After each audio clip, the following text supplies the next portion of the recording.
Volevo raccontarvi uno degli ultimi casi che abbiamo seguito, non perché sia particolarmente interessante da un punto di vista dell'evoluzione del reato, ma perché è stato il primo caso in cui noi abbiamo applicato la nuovissima legge Roccella. Primi giorni di gennaio telefona una donna al nucleo, tutte le donne minori, appena uscita dall'ospedale per aver partorito il suo terzo figlio,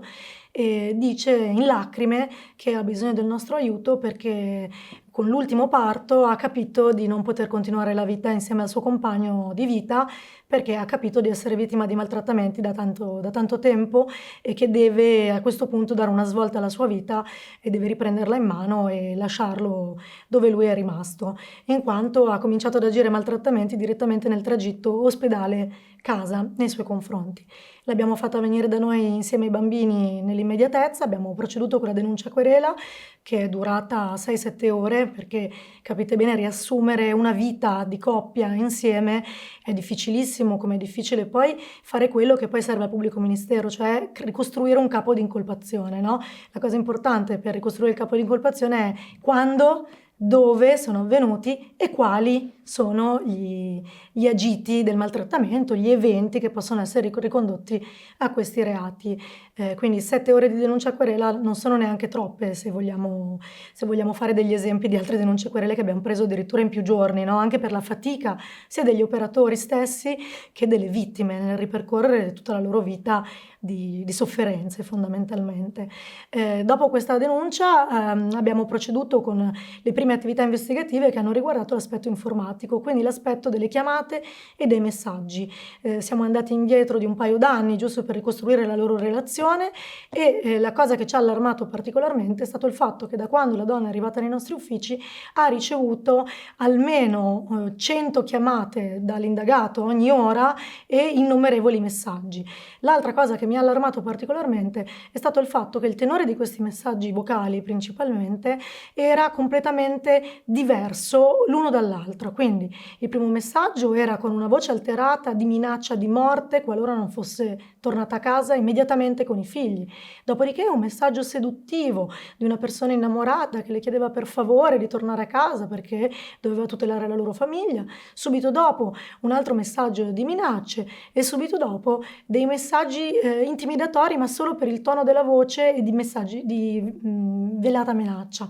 Questo ci ha preoccupato tantissimo perché abbiamo capito che ci trovavamo di fronte a una persona imprevedibile in quel momento. Quindi abbiamo cercato, sempre sulla scorta di quello che ci siamo detti prima, di non trovare un collocamento per la donna e i figli definitivo e di cercare di applicare una misura cautelare, e in questo caso precautelare, di cui vi ho parlato precedentemente, nei confronti dell'indagato. Abbiamo trovato fortunatamente una famiglia che potesse ospitare la vittima e i suoi figli per qualche giorno. Nel frattempo abbiamo accelerato, dato una spinta alle indagini, tant'è che una coppia di lavoro si è dedicata solamente a questa attività investigativa e in 3 giorni il pubblico ministero ha emesso l'allontanamento d'urgenza dalla casa familiare con il braccialetto elettronico. Allontanamento che abbiamo applicato nonostante la donna non fosse a casa, abbiamo allontanato l'indagato, gli è stato messo il braccialetto elettronico e grazie all'applicazione della misura cautelare nei 3 mesi successivi alla misura cautelare, nei quali la donna e i suoi bambini sono potuti tornare a casa loro, tra le loro mura domestiche, tra i loro affetti, tornare a scuola ai bambini, perché è un aspetto molto importante anche per il superamento, no? Della sofferenza che porta anche un allontanamento da un padre, nonostante sia violento, è comunque una cosa che scuote gli animi di tutte le persone coinvolte. Siamo arrivati a una condanna